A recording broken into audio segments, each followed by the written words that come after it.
Beberapa hari ini saya menjelang tidur itu mencoba merekam kembali peristiwa-peristiwa politik menjelang Pilpres sampai dengan beberapa kejadian politik akhir-akhir ini. Itu sangat sangat berkaitan, sehingga saya mencoba untuk merangkai ini semacam sebuah puzzle politik geng Solo. Anda mungkin masih ingat bahwa Megawati sebagai ketua umum PDIP itu dipersepsikan atau terbangun sebuah kesadaran politik bahwa PDIP di bawah kepemimpinan Megawati ini terlalu dominan pada pemerintahan Jokowi, sehingga kelompok-kelompok yang berada di dalam pemerintahan Jokowi merasa tidak nyaman atas campur tangan atau intervensi yang kuat dari Ibu Mega, sehingga Ibu Mega pada perjalanan politik selanjutnya itu menjadi musuh bersama koalisi-koalisi partai politik, dan terbukti Ibu Mega berhasil mereka singkirkan di dalam arena politik kekuasaan. Nah, semua ini tentu tidak terlepas dari ambisi politik geng Solo. Semula memang bahwa geng Solo ingin mengkooptasi atau menarik Ganjar menjadi kandidat presiden yang berada di dalam pengaruh dan otoritas geng Solo, tetapi ini tidak berhasil.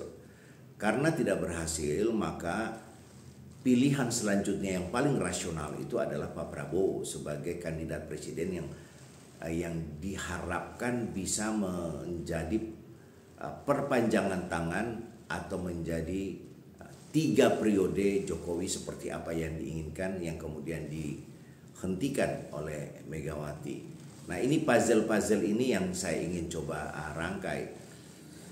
Nah, pilihan kepada Pak Prabowo ini tentu dengan beberapa syarat. Nah, satu di antara mungkin dengan mengajukan anaknya sebagai wakil presiden, dan Pak Prabowo dalam rangka untuk mengamankan agenda politiknya menjadi presiden, Pak Prabowo tentu ini menjadi darah segar untuk memastikan bahwa dia akan menjadi pemenang. Karena dengan menampilkan Gibran sebagai wakil presiden, tentu instrumen kekuasaan dapat digunakan oleh presiden ke-7 dalam rangka melakukan memberikan dukungan memenangkan Presiden Prabowo dan anaknya Jokowi. Dan itu berhasil. Kita lihat hasilnya luar biasa.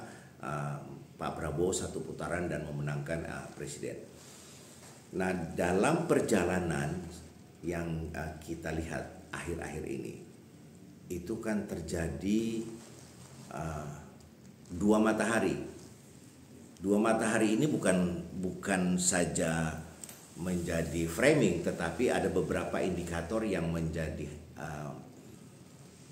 parameter, di mana satu di antaranya yang paling menonjol itu adalah mantan presiden masih bisa menerima dan memberikan wejangan kepada para peserta didik dari kepolisian, dan tentu hal ini sangat mengganggu, bukan hanya menimbulkan kegaduhan publik, tetapi juga ini menarik perhatian Pak Prabowo. Nah, Pak Prabowo dalam hal ini saya ingin menyebut Pak Prabowo ini adalah salah satu puzzle yang dimainkan atau dirangkai oleh geng Solo, dan Pak Prabowo ini saya sebut adalah geng Hambalang. Nah, kejadian-kejadian ini tentu menarik perhatian sebagian kalangan, dan yang paling menonjol saat ini adalah dari kelompok Purnawirawan ABRI. Suara ini makin kencang terdengar karena ada kekhawatiran dari kelompok Purnawirawan yang mencintai Pak Prabowo, yang kemudian mereka ini juga menaruh harapan besar untuk ke depan bahwa Pak Prabowo lah yang bisa memperbaiki negeri ini, yang dalam persepsi mereka selama 10 tahun mengalami degradasi. Nah, sehingga mereka sungguh-sungguh ingin menjadi bagian penting sebagai pendukung Pak Prabowo, yaitu kelompok-kelompok purnawirawan. Nah, dalam kelompok purnawirawan ini terbagi juga ada dua puzzle lain, yaitu puzzle yang memang yang murni mendukung Pak Prabowo, kemudian ada puzzle yang lain mendukung Pak Prabowo plus Gibran. Sementara yang lain adalah hanya Pak Prabowo saja, sehingga terjadilah sebuah petisi yang kita ikuti beberapa hari yang lalu. Mereka meminta agar Gibran itu diberhentikan atau dimakzulkan sebagai wakil presiden, karena mereka mencium aroma yang tidak sedap karena praktek-praktek dua matahari ini tentu tidak baik untuk negara ini ke depan.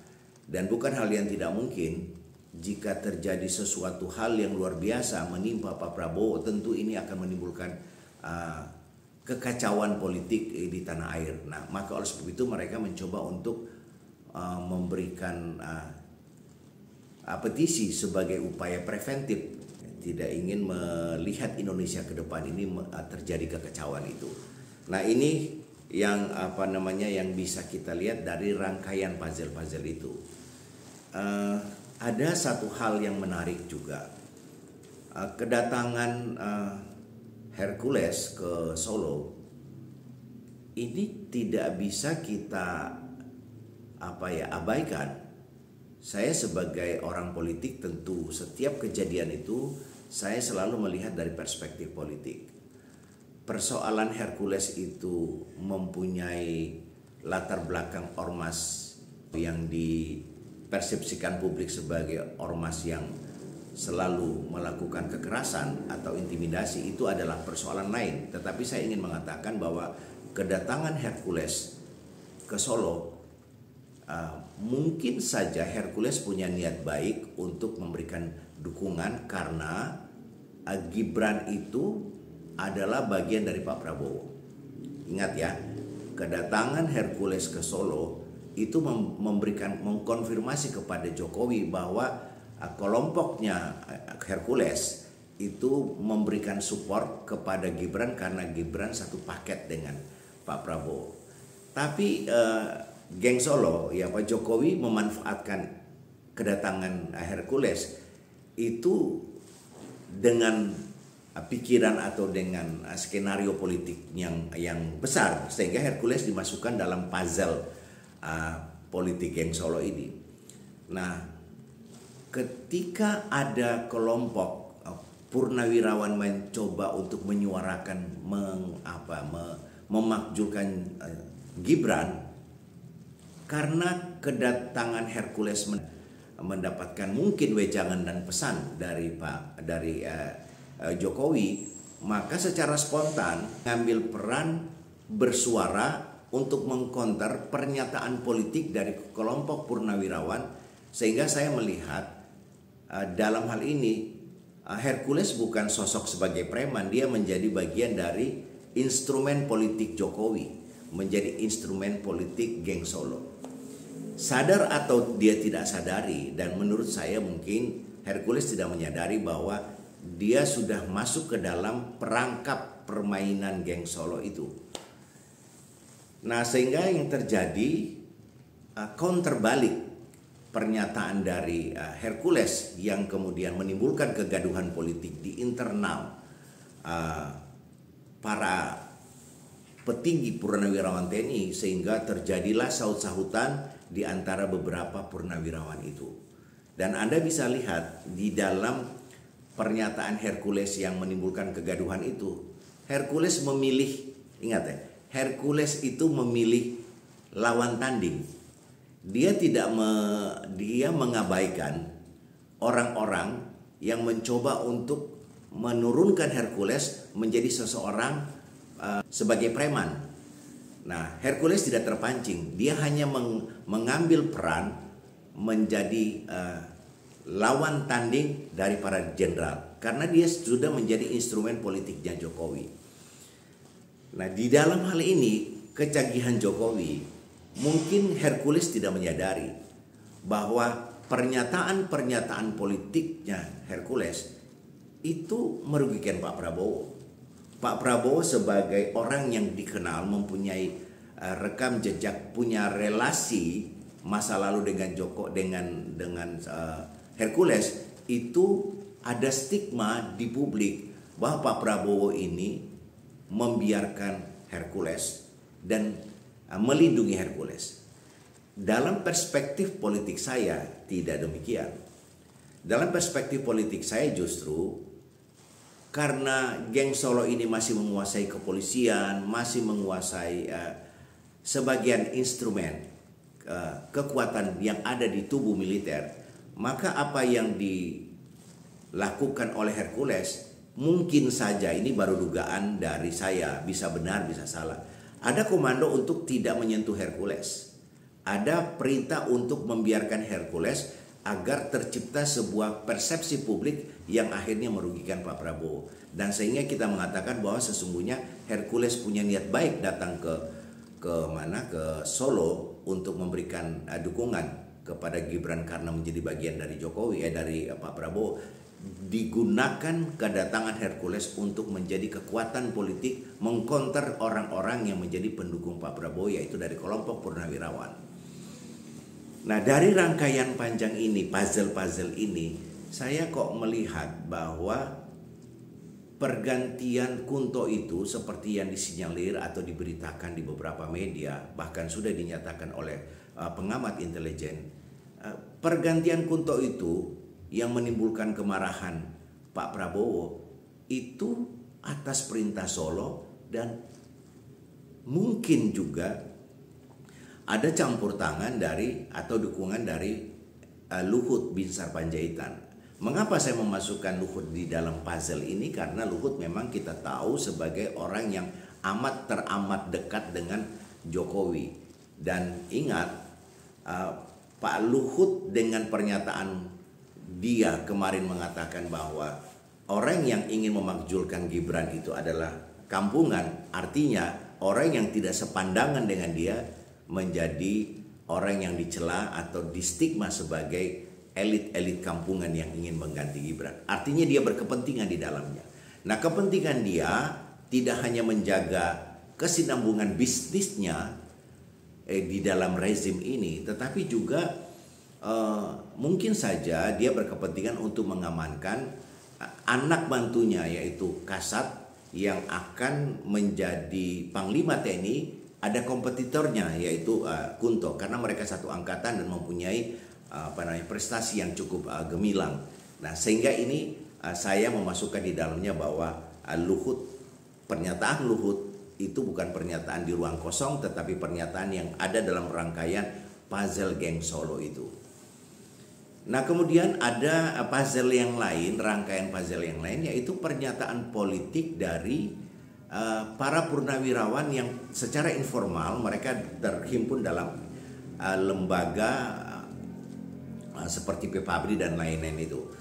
Nah, di sana ada kekuatan lain yang mencoba untuk menjadi bagian dari puzzle ini, dan mereka membuat pernyataan memberikan dukungan kepada Pak Prabowo juga.